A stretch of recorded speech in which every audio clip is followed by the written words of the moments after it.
प्यारे बच्चों, मैं हूं आपकी हिंदी शिक्षिका प्रीति। आप सभी का हार्दिक स्वागत है नोवा लर्न बुक्स, जो माउंट एनलाइटमेंट इंटरनेशनल का एक रचनात्मक शिक्षण मंच है। आज का हमारा पाठ है वैद्य जी। इस पाठ में हमने सेठ अमीरचंद की कहानी पढ़ी, जो बहुत धनवान थे लेकिन हमेशा बीमार रहते थे। बड़े बड़े डॉक्टर, वैद्य और हकीम भी उनका इलाज नहीं कर पाए, क्योंकि सेठ जी केवल स्वादिष्ट और अधिक भोजन करते थे, परंतु शारीरिक परिश्रम बिल्कुल नहीं करते थे। अंत में एक समझदार वैद्य जी ने उन्हें अनोखे तरीके से यह सिखाया कि बिना व्यायाम और परिश्रम के केवल अच्छा भोजन करने से स्वास्थ्य नहीं बनता। वैद्य जी के उपचार से सेठ जी को यह समझ आ गया कि नियमित व्यायाम, संयमित भोजन और अनुशासित जीवन ही अच्छे स्वास्थ्य की कुंजी है। अध्याय 8 वैद्य जी। प्रस्तुत पाठ में बताया गया है कि शरीर के लिए भोजन ही आवश्यक नहीं होता, बल्कि भोजन के साथ साथ शारीरिक परिश्रम करना भी आवश्यक होता है। मतलब ये नहीं कि केवल खाते रहो। प्रस्तुत पाठ में यही बताया गया है कि केवल पौष्टिक भोजन करने से तथा किसी भी प्रकार का शारीरिक श्रम नहीं करने से व्यक्ति किस प्रकार बिना किसी रोग के भी रोगी बन जाता है। कोई बीमारी नहीं होने दिखने की, लेकिन फिर भी वो शरीर उसका बेकार होता चला जाएगा। सोचिए और बताइए, क्या सिर्फ खाना खाना ही काफ़ी है सेहत के लिए? क्यों? आप प्रतिदिन कौन कौन से शारीरिक कार्य करते हैं? रिक्त स्थान भरिए। स्वस्थ रहने के लिए भी जरूरी है व्यायाम। जो लोग मेहनत करते हैं उन्हें ज़्यादा भूख लगती है। बिना श्रम किए अधिक भोजन करने से हम मोटे हो सकते हैं। एक नगर में एक सेठ जी रहते थे। उनका नाम था अमीरचंद। अपने नाम के अनुसार ही वे बहुत अमीर थे। उनके पास काफ़ी सारा धन था, बहुत सी चल अचल संपत्ति थी। चल संपत्ति में पैसा वैसा, और उसके अलावा अचल संपत्ति में मकान दुकान इस तरह की चीज़ें आती हैं जो कि नहीं चल सकती, एक जगह स्थिर है। सेठ जी को सभी प्रकार का सुख था। उन्हें केवल एक ही दुख था, और यही दुख सभी सुखों को गोबर बना रहा था। उनका स्वास्थ्य अच्छा नहीं रहता था। वे कई बीमारियों से पीड़ित थे।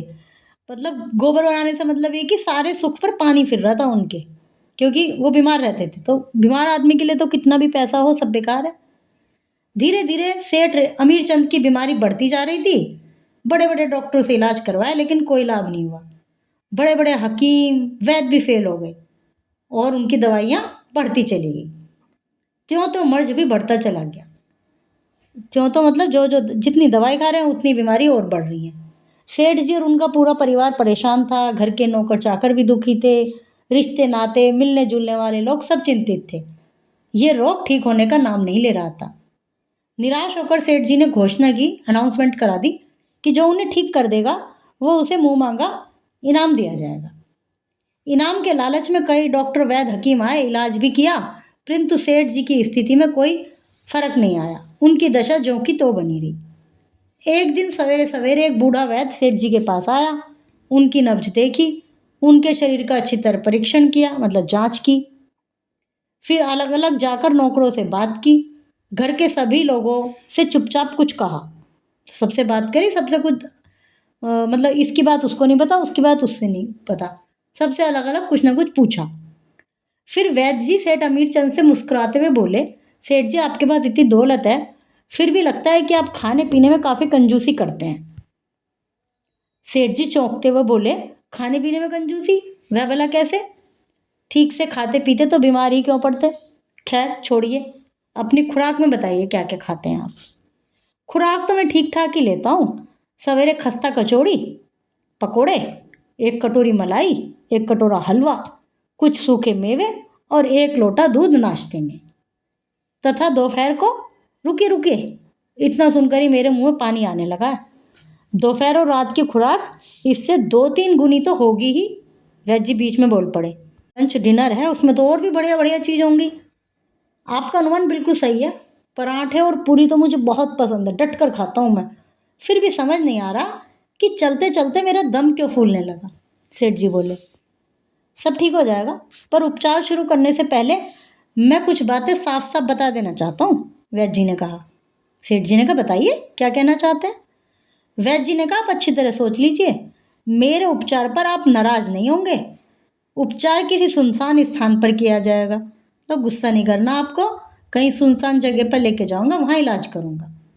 सेठ जी बोले, पर भला मैं उपचार से नाराज क्यों हो जाऊंगा?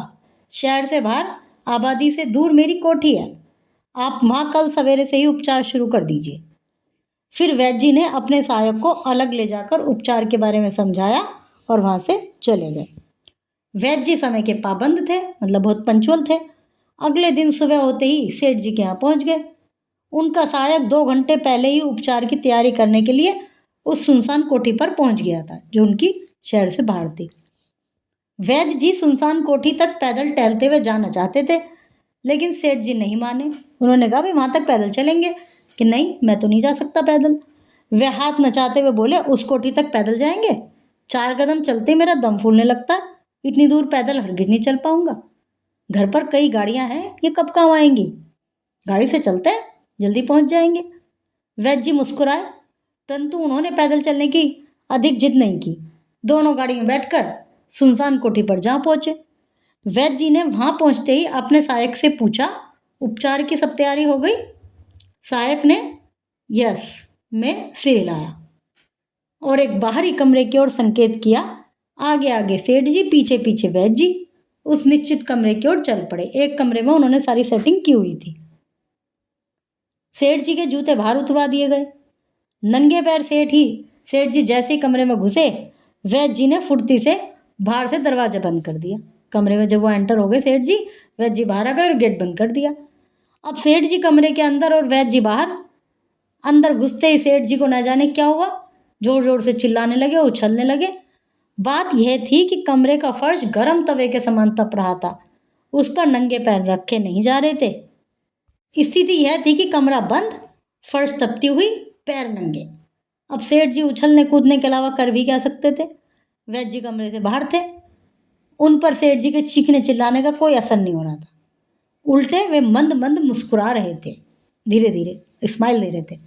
उन्होंने गाड़ी के चालक को भी 2 घंटे बाद आने की बात कहकर लुटा दिया था। जो ड्राइवर था उसको बोल दिया था कि 2 घंटे बाद आना, तब लेके चलेंगे इन्हें वापस। वहां दूर दूर तक कोई आदमी नहीं था। सेठ जी का चिल्लाना कौन सुनता? उनके मोटे थुलथुल शरीर का उछलना कूदना उस समय कोई नहीं देख पाता, तो अपनी हंसी नहीं रोक सकता था। यदि कोई देखता भी, पहली बात तो कोई था नहीं, जो होता भी तो वो बहुत हंसता। कोई शरारती बच्चा देखता तो उसे तो मजा ही आ जाता। सेठ जी थक कर चूर हो गए, शरीर पसीने से लथपथ हो गया। वे लगभग आधे घंटे तक इसी तेज गति से उछलते कूदते रहे। जैसे जैसे फर्श की तपन कम होती गई, वैसे वैसे सेठ जी के उछलने कूदने की गति भी धीमी पड़ती गई, क्योंकि पहले ज़्यादा गर्म था, धीरे धीरे वो ठंडा हो गया, तो वो फिर धीरे धीरे उछलने लगे। सेठ जी वैद्य को जी भरकर कोस रहे थे, खूब गालियां बक रहे थे, लेकिन कमरे के बाहर खड़े वैद्य जी पूरे बहरे बने हुए थे। वो ये शो कर रहे थे, मुझे कुछ नहीं सुन रहा। पूरे 1 घंटे बाद वैद्य जी ने उस कमरे का दरवाजा खोला। बदहवास पसीने से लथपथ सेठ जी बड़बड़ाते हुए और वैद्य जी को गालियां बकते हुए बाहर निकले। वैद्य जी धैर्य की मूर्ति बने सब कुछ सुनते रहे। उन्होंने सेठ जी को एक पेड़ की छाया में बैठाया। थोड़ी देर विश्राम करने के बाद सेठ जी को लगा कि उनकी तबीयत कुछ ठीक हुई है। तब वैद्य जी ने कहा, सेठ जी मैंने पहले ही कहा था कि आप किसी बात का बुरा नहीं मानेंगे। पहले आप 10 कदम भी नहीं चल पाते थे, अभी आप 1 घंटे भर तक लगातार उछल कूदते रहे हैं। आप अच्छी खुराक लेते हैं ना, पर शारीरिक श्रम नहीं करते, व्यायाम नहीं करते। एक्सरसाइज मतलब श्रम माने मेहनत। जो ज़्यादा पैसा था खूब मज़े से बैठे बैठे खा रहे थे, मेहनत तो कुछ कर ही नहीं रहे थे और एक्सरसाइज भी नहीं करते। यही आपकी बीमारी है। आप कम खाएं लेकिन नियमित व्यायाम करें। खाना भले ही ज़्यादा मत खाओ, लेकिन एक्सरसाइज रोज करो। योगासन करें, योग। सुबह खुली हवा में भ्रमण करें, घूमें। कुछ ही दिन में आप पूरी तरह से स्वस्थ हो जाएंगे। मैं आपसे माफ़ी चाहता हूँ क्योंकि आपके इलाज में मुझे कुछ सख्त कदम उठाने पड़े। अब सेठ जी को अपनी तबीयत कुछ कुछ ठीक लगने लगी, इसलिए उनका गुस्सा भी शांत हो गया था। जी की सम्मति राय को उन्होंने स्वीकार कर लिया था। उचित खानपान, नियमित व्यायाम से वे कुछ ही दिनों में पूर्ण स्वस्थ हो गए। अब तो वैद्य जी से उनकी रही से नाराजगी भी खत्म हो गई, समाप्त हो गई। अब तो नाराज होने के बजाय वैद्य जी की प्रशंसा करने लगे सेठ जी। उनको लगा भी सही है, इसने बात तो सही कही है। 21 जून को अंतर्राष्ट्रीय योग दिवस के रूप में मनाया जाता है। विश्व के 192 देशों ने योग को अपनाया। विश्व भर में प्रतिदिन 20 करोड़ लोग योग करते हैं। कुल योग करने वालों में 80% महिलाएं हैं। सेना के जवानों ने 0 से 25 डिग्री नीचे तापमान पर भी लेह में योग किया है। लेह जगह है, वहाँ तापमान बहुत कम रहता है, 0 डिग्री से भी नीचे रहता है, और वहाँ पर सेना के जवान वहाँ भी योग करते हैं। अमेरिका में योग का बाजार 1980 अरब रुपए का है। प्रथम योग दिवस पर सियाचिन पर सेना के जवानों ने समुद्र तल से 18,800 फीट की ऊंचाई पर योग कर वर्ल्ड रिकॉर्ड बनाया। प्रिय बच्चों, आज हमने मिलकर पाठ वैद्य जी पढ़ा। हमने सीखा कि अच्छा स्वास्थ्य केवल दवाइयों से नहीं, बल्कि सही खान पान, नियमित व्यायाम और अनुशासित जीवन से मिलता है।